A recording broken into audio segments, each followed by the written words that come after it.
ఇక్కడ కాంగ్రెస్ ఎందుకు వచ్చింది అనేది పక్కన పెడితే 99లో మీకు టికెట్ రాకపోవడానికి అంటే ఇక్కడ పీజేఆర్ గారికి వైఎస్ గారికి ఉన్న విభేదాలేనా ఇంకా వేరే కారణాలా? నాకు వచ్చింది 99 అంటే ఫస్ట్ మీకు రాకోకుండా చేశారు, పెద్ద యుద్ధం జరిగిన తర్వాత పీజేఆర్ గారు మళ్ళా ఎంటర్ అయ్యి అదంతా ఢిల్లీ స్థాయికి పోయి తీసుకొని వచ్చారు. ఫస్ట్ మీకు రాకోకుండా చేయడానికి కారణం ఏమి? అదే నేను ఓన్లీ జనార్దన్ రెడ్డి గారి గ్రూప్ అని చెప్పేసి నాకు అడ్డం పడ్డారు. అంటే రాజశేఖర రెడ్డి గారితో అసలు మీకు అప్పుడు సంబంధాలే లేవా? గుర్తుపడుతుండే పోతుంటిని మీటింగ్లు కేవీపీ రామచంద్రరావు గారి దగ్గర ఇక్కడ నుండి పక్కకే ఇల్లు కేవీపీ గారిది, మీ స్టూడియోకి వెళ్ళి నడుచుకుంటూ పోవచ్చు, పక్కకే రాజశేఖర రెడ్డి గారి ఇల్లు. మరి చివరి నిమిషంలో పీజేఆర్ గారి యొక్క దౌత్యంతో మీకు టికెట్ వచ్చింది. అంత చేసుకుని ఎందుకు ఓటమి పాలయ్యారు మీరు? నాకేమైంది సార్, లాస్ట్ మూమెంట్లో 20 రోజుల ముందు 15 రోజుల ముందు టికెట్ ఇచ్చారు నాకు, అదొక ప్రాబ్లం అయింది. First problem.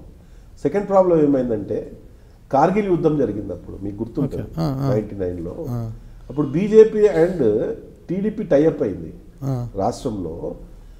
1999లో కార్గిల్ యుద్ధం జరగడం వలన బీజేపీకి ఒక మంచి వేవ్ వచ్చి ఉండే మొత్తం ఆంధ్రప్రదేశ్ మొత్తం కూడా. అప్పుడు తెలుగుదేశంతో టైఅప్ అయింది, వాళ్ళకు అలయన్స్లో కొట్లాడారు, అదొక ప్రాబ్లం. నెక్స్ట్ ఏమైంది, నాకు టికెట్ ఇచ్చినందుకు ఏం చేసిండు రామచంద్రారెడ్డి గారు, ఆయన ఎక్స్ స్పీకరు, 5 సార్లు ఎమ్మెల్యే, ఎక్స్ మినిస్టరు, ఆయన వర్గం ఎంత బలంగా ఉండంటే అంత బలంగా ఉండే కాన్స్టిట్యున్సీలో. ఆయన ఇండిపెండెంట్గా నిలబడడం జరిగింది, కాంగ్రెస్ రెబల్గా. నేను ఎట్లా గెలుస్తాండి? ఇప్పుడు నేను చిన్నోని 22, 30 ఏళ్ళకెళ్ళి 35 ఏళ్ళు కూడా కాలే నాకు ఇంకా, నేను మండల్ ప్రెసిడెంట్ అయిన తర్వాత నాకు ఏదో లక్కీగా కాంగ్రెస్ టికెట్ ఇచ్చారు. దాని మీద ఆయన నిలబడడం వలన నాకు 21,000 ఓట్లు తీసుకున్నాడు ఆయన రామచంద్రారెడ్డి గారు.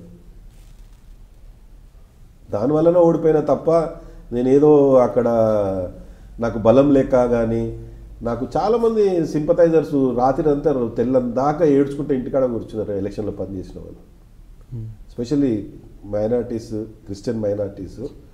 పాపం వాళ్ళకి చాలా ఉండే, ఎందుకంటే బీజేపీ ఎప్పుడైతే టీడీపీతో పొత్తయిందో వాళ్ళు నేను గెలవాలని చాలా ఉండే వాళ్ళకు, మైనార్టీస్ వాళ్ళకు. పాపం చాలా పనిచేసారు నాకు వాళ్ళు. సంగారెడ్డిలో అయితే టౌన్లో ఏడ్చుకున్నారు వాళ్ళు, ఒక రోజంతా అన్నం తినలే. నాకే ఇంత ప్రేమ ఉంటుందా అనే ఫీలింగ్ నా లోపల ఉండే అన్నమాట.